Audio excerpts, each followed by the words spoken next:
आज शाम 6 बजे उपराष्ट्रपति ने विपक्षी सांसदों के साथ बैठक की थी।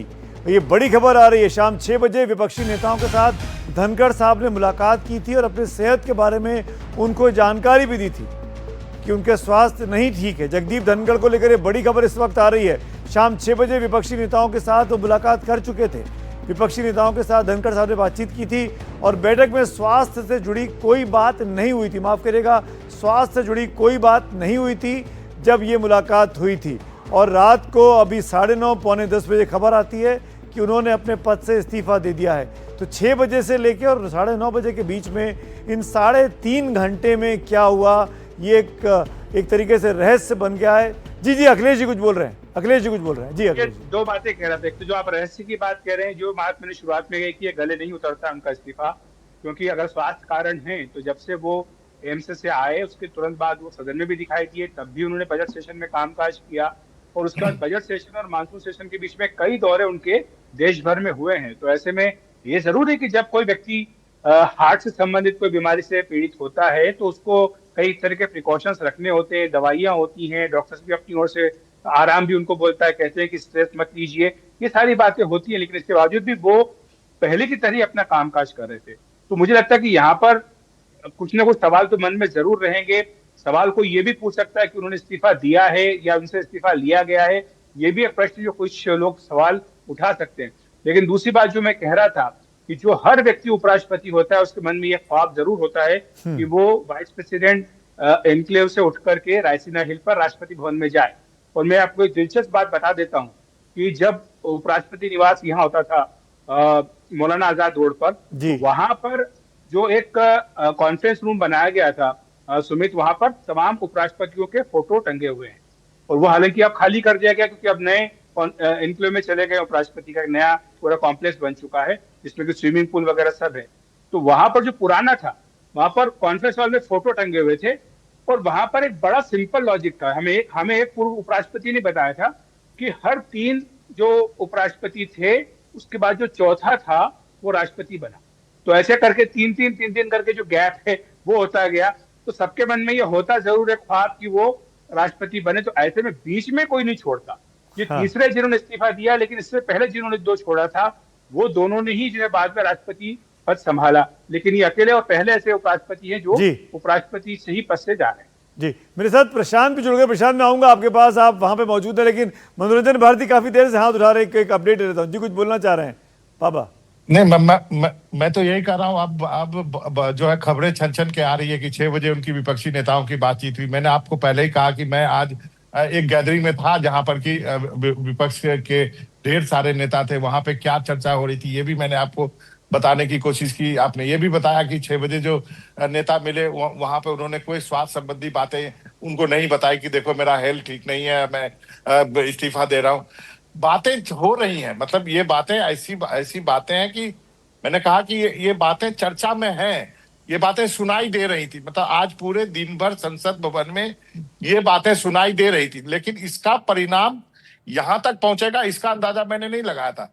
यदि आप मुझे कल पूछते इस बारे में कि बाबा आप बताइए कि कल आप दिन भर पार्लियामेंट में क्या हुआ, तो मैं आपको ये सारे किस्से बताता। इसको इस्तीफे से जोड़ के नहीं बताता, लेकिन मैं आपको बताता कि बहुत ऐसी चीजें सुनाई दे रहा। कुछ लोग ये कह रहे हैं कि पिछले कुछ दिनों में उपराष्ट्रपति महोदय जो है विपक्ष से ज्यादा नजदीक हो गए थे। विपक्ष के नेता बड़े खुश है उपराष्ट्रपति जी से। तो इस तरह की बातें भी जो है वो सुनाई दे रही थी आज। और ये सारी चीजें, मैं उस गैदरिंग में मौजूद था जहां लीडर ऑफ अपोजिशन भी मौजूद थे राज्यसभा के। तो ये सारी चीजें भी हैं। तो जैसा अखिलेश ने कहा कि कोई जो उपराष्ट्रपति होता है उसकी इच्छा राष्ट्रपति बनना होता है, तो क्या उनको ये इंक्लिनेशन दिया गया था कि वो शायद उनको राष्ट्रपति नहीं बनाया जाएगा? क्या कुछ हुआ ये अभी इंतजार करना चाहिए, स्पेकुलेट नहीं करना चाहिए। स्वास्थ्य कारण बताए हैं, लेकिन हाँ, इस पे तो हम विचार कर ही सकते हैं कि अब नया उपराष्ट्रपति कौन बनेगा। नए उपराष्ट्रपति पद की दौड़ में कौन कौन नाम शामिल हो सकते हैं आने वाले वक्त में। लेकिन प्रशांत से एक अपडेट ले लूं, वो धनखड़ साहब के घर के बाहर मौजूद है, उपराष्ट्रपति निवास के बाहर। प्रशांत, हलचल कोई है वहां पर? कोई पहुंचा उनसे मिलने, उनकी सेहत का हालचाल जानने के लिए?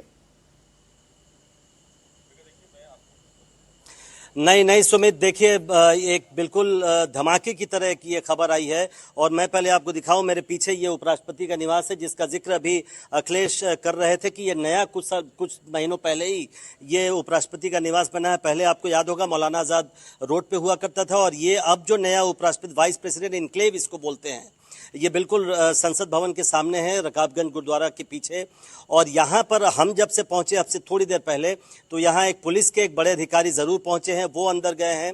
यहाँ पुलिस का पहरा है। यहाँ का जो रोड है वो देखिए आप ब्लॉक कर दिया गया है, बैरिकेडिंग की गई है। लेकिन उसके अलावा कोई राजनीतिक नेता कोई आया हो, कोई राजनीतिक दल का प्रतिनिधि यहाँ पर आया हो, वो हम लोगों ने जब से मैं पहुंचा हूँ सुमित, तब से मैंने किसी को नहीं देखा है। प्रशांत, कोई डॉक्टर, कोई एक तरह से- एम्बुलेंस, जी कोई डॉक्टर, कोई एम्बुलेंस, क्योंकि सेहत की बात है, उस तरह की कोई शख्सियत? नहीं सुमित, देखिए क्योंकि राष्ट्रपति, उपराष्ट्रपति और प्रधानमंत्री ये जो तीनों खासकर जो संवैधानिक पद हैं, उनके साथ हमेशा एक डॉक्टर की टीम रहती है। तो मेरा अंदाजा है कि राष्ट्रपति उपराष्ट्रपति का जो निवास है उस पे हमेशा एक डॉक्टर की टीम रहती है, तो वो तो यहाँ पर रहती है। आपको मैं याद दिलाऊं कि मार्च के महीने में मैं देख रहा था, all India institute of medical sciences AIIMS ने मार्च के महीने में इसी साल जगदीप धनखड़ को डिस्चार्ज किया था। उनका एक दिल का, एक हार्ट का छोटा सा एक ऑपरेशन भी हुआ था, और उसके बाद उन्हें मार्च के महीने में डिस्चार्ज किया गया था। तब उनके स्वास्थ्य को लेकर कई बातें कही गई थी, लेकिन आज वो खुद राज्यसभा में मौजूद थे, सदन की कार्यवाही उन्होंने चलाई है। और अगर आप आज के प्रोसीडिंग को देखेंगे तो ऐसा लगेगा नहीं कि उनके स्वास्थ्य पर कुछ ऐसा असर है कि बात नौबत यहाँ तक पहुंच जाए कि वो रिजाइन कर दे। तो अभी यहाँ पर लगभग कोई हलचल नहीं है। पुलिस के इक्का दुक्का अधिकारी जरूर आ रहे हैं, पुलिस के जवान यहाँ मौजूद हैं, लेकिन और कोई हलचल नहीं है। अब आप मेरे तमाम साथी जो हैं, दिन भर संसद में रहे, प्रशांत, हिमांशु, मनोरंजन भारती, अखिलेश शर्मा, हर्षा जी, वहां से राजनीति पे नजर रखती हैं। किसी का नाम चल रहा है क्या अखिलेश जी उपराष्ट्रपति के लिए, या ये बहुत ही जल्दबाजी अभी सोचना है इस बारे में? मेरे ख्याल से आप ना पूछे तो बेहतर है, क्योंकि जितने नाम पहली बात तो किसी को पता होते नहीं है। नाम जिसका चलाएंगे उसका नाम फिर उसका होगा नहीं, इसलिए छोड़ दीजिए। नहीं ठीक है, लेकिन अब उपराष्ट्रपति कौन बनेगा देश का नया, वो उस पर चर्चा होगी आने वाले वक्त में। और किसका, जब उपराष्ट्रपति का चयन होगा जिस भी उम्मीदवार का, मनोरंजन भारती, तो किन बातों का ध्यान रखेगी राजनीतिक पार्टियां, या गठबंधन, सत्तारूढ़ गठबंधन हो या विपक्ष गठबंधन हो? नहीं, ये सारे संवैधानिक पद तो बीजेपी अपने पास रखेगी। यहाँ पर देने के लिए वो पद होता नहीं है। अब वो डिप्टी चेयरमैन तो दे दिया ना, जेडीयू के पास है ऑलरेडी, तो डिप्टी चेयरमैन का पद दे दिया उनको, तो चेयरमैन का, राज्यसभा का पद बीजेपी अपने पास रखना चाहेगी।